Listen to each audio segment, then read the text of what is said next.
montrer un exercice de base pour After Effects. Donc je vais importer les fichiers. C'est des séquences d'images.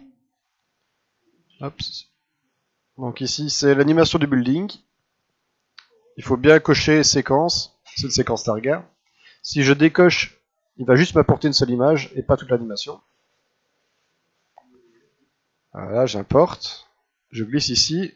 Il me crée automatiquement une nouvelle composition. Alors on peut voir que c'est une animation, que c'est une séquence d'images, que c'est pas une image fixe. Importation, fichier. Donc là j'ai pris la première image. Il faut bien vérifier que séquence TIFF est cochée, sinon pareil, il va juste m'apporter une image et pas la séquence. Voilà. Si je descends comme ça, on voit bien que c'est une animation. Voilà. Et je vais l'importer. Et je vais le glisser en haut de ma pile. Donc c'est comme dans Photoshop. Ce qui est en bas de ma pile est en arrière-plan, et ce qui est en au-dessus est en haut. Voilà. Donc maintenant, je vais détourer mon pail avant d'enlever le fond bleu. Donc je vais mettre un masque autour et je vais animer ce masque. Le but c'est de garder le moins de bleu possible quand même pour faire mon keying. Mon keying c'est enlever le fond bleu. Et le but c'est d'avoir le moins d'informations possible à traiter avec le fond bleu parce que t'as vite des merdes genre ces trucs là. Donc, plus t'es proche, moins t'as de trucs à gérer, moins t'as de problèmes. C'est le principe. Donc ici j'ai un outil plume, comme dans Illustrator. Je vérifie que je suis bien à ma première image. Que je suis bien au départ. Voilà, je vais mettre un masque. Voilà, je fais ça à la louche quand même.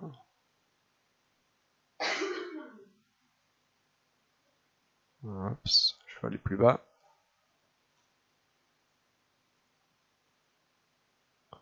Je reviens à mon point de départ. On voit qu'il met un petit 0 là, au niveau de ma plume. Et je vais faire ma forme. Donc ici, on voit qu'à la fin de mon animation, c'est pas trop la joie. Donc ce que je vais faire, c'est revenir à mon point de départ.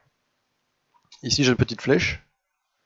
Je clique et j'ai d'autres options qui s'affichent. Je peux voir mes masques. Je peux voir aussi des options de transformation de base, comme la position de l'échelle. Ici, ce qui m'intéresse, d'abord, c'est mon masque. Donc là, il est en mode addition. Je pourrais faire inverser.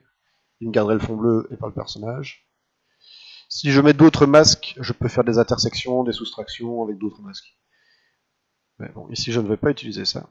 Ici, je vais recliquer sur la flèche pour avoir d'autres options. Et je vais appuyer sur le petit chrono ici pour animer mon masque. Et on voit ici qu'il m'a créé une image clé. Donc là, je vais aller à la fin de mon animation. Je vais prendre ma flèche blanche. Je vais déplacer mon masque.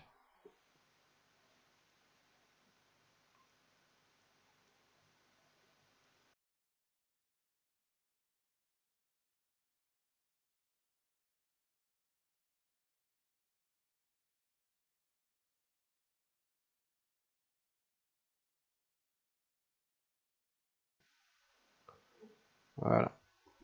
Parce que maintenant, ce que je vais faire, c'est enlever le bleu. Je vais dans Effet, Masquage. Et il y a plusieurs keyers. Ça, c'est tous les vieux keyers qui étaient dans After Effects, qui étaient à moitié pourris, souvent. Voilà, il fallait les combiner, chipoter pendant 10 ans, c'était assez pénible à utiliser. Et maintenant, il y a Keylight, ouais. Qui est là depuis la CS5 ou la CS6, je crois que c'est la CS5. Voilà. À la base, c'était un plugin qui coûtait assez cher, qui était développé par The Foundry, ceux qui font Nuke. Nuke, c'est le gros programme d'effets spéciaux utilisé en cinéma. Et ce programme est un peu magique, il a des super algorithmes. Donc il suffit d'aller prendre la pipette ici, Screen Color, petite pipette, d'aller choisir une variante de bleu, voilà. Là ça a l'air bon, mais à mon avis c'est pas parfait. Donc ici on voit qu'il est en final result, donc je vois le résultat final. Et je vais me mettre en screen mat. Screen mat. Voilà. Il me propose une image noir et blanc. Donc ce qui est noir est masqué, ce qui est blanc est visible. Et là on voit bien que c'est pas idéal. Donc ici je vais aller régler mes options de screen mat. Il y a d'autres options qu'on verra pas maintenant, ici pour cet exercice-là ça suffit. Je peux monter mon noir et mon blanc. Oups. Ce que je veux faire, c'est l'inverse. Voilà, je vais commencer par mon blanc. Voilà.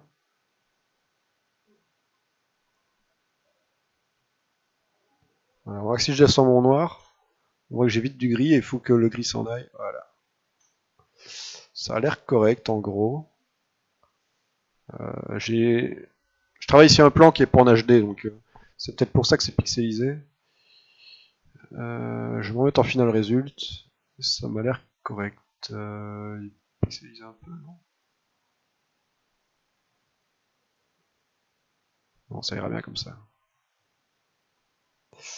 Voilà. Alors maintenant, mon personnage, ce que je vais faire, c'est le caler sur l'immeuble. Pour donner l'impression qu'il se pète la figure. Voilà. Donc déjà ici, je peux aller dans transformer et je peux aller régler l'échelle. Ou alors je peux prendre les coins ici, changer l'échelle. Comme sur tous les programmes Adobe, si je touche à rien, il me fait un peu de la merde à me déformer ça n'importe comment. Donc il faut que j'appuie sur majuscule pour me garder les proportions. Et aller caler mon paye sur l'immeuble. C'est de mettre un truc plus ou moins de l'échelle. Et là, on voit que évidemment, il n'est pas du tout accroché.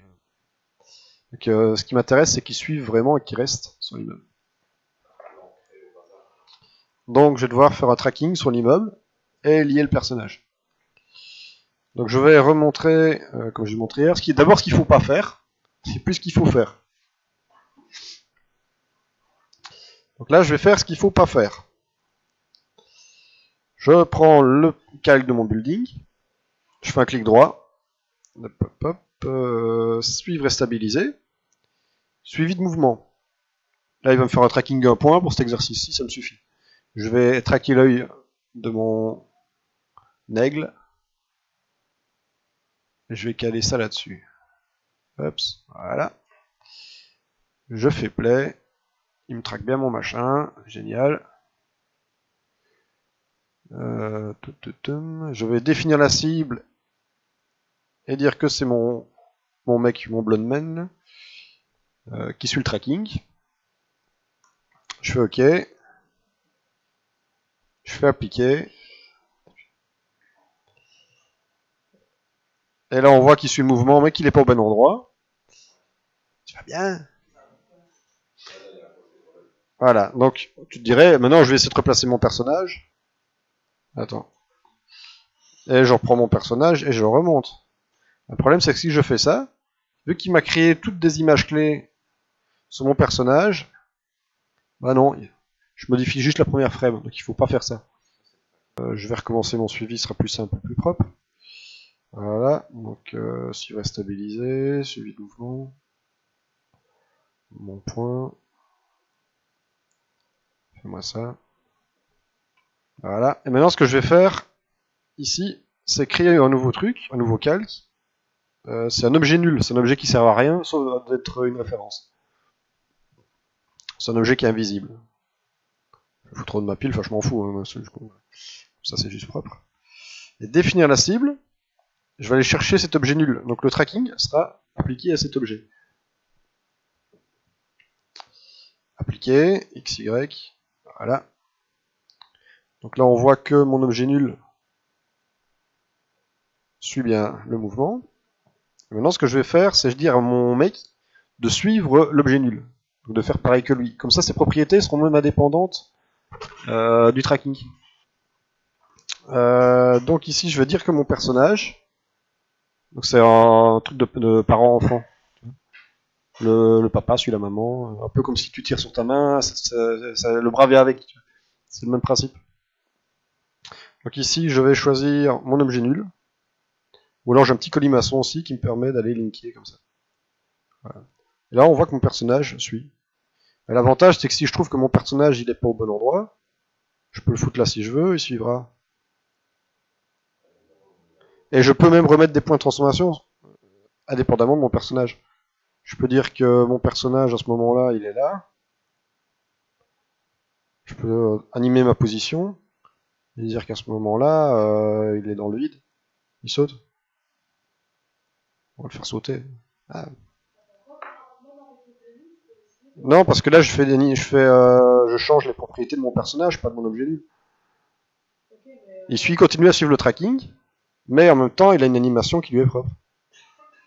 Donc là, je le fais suicider. Ah.